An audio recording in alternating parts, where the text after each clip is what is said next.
course on managerial finance and accounting. This course is broken into 3 different segments. The first will focus on the difference of accrual versus cash accounting. The next section is on pricing strategy and diving into the difference between value-based and cost-based pricing.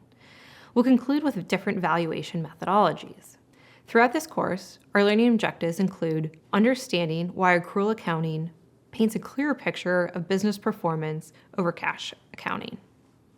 We'll then learn the 5-step process of revenue recognition under ASC 606. From there, we're going to understand the matching principle and how it applies to revenue and expenses.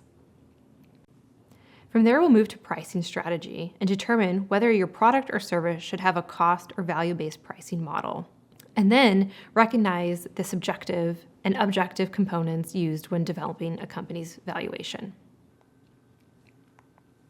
Now let's dive into the difference between cash and accrual accounting. There's 2 different methods of accounting, cash and accrual. The basis of cash accounting is a company recognizes revenue and expenses when the cash is either received or paid. With accrual accounting, a company recognizes its revenue and expenses when they are either earned or incurred. Cash basis accounting is very popular with startup companies because it's easier to maintain. While it's easier to maintain, it doesn't paint as clear of a picture of the financial performance of a company. Accrual-based accounting is GAAP compliant, and it ensures that expenses and revenues are properly matched in the periods incurred. Because of this matching principle, it paints a more robust picture of what is happening within the company. If we look at some of the basics of accrual accounting, the first is the matching principle. This is that revenues and expenses need to be aligned in the period when they were earned and or incurred.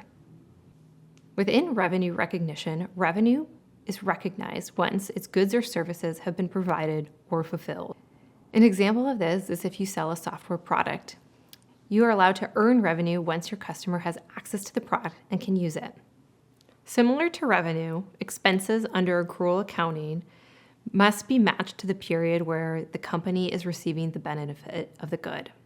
A multi-period expense needs to be spread out across the appropriate time frame. For example, if a company pays for an annual insurance premium up front, that expense should be spread out and reflected on the income statement over the 12-month term of that contract.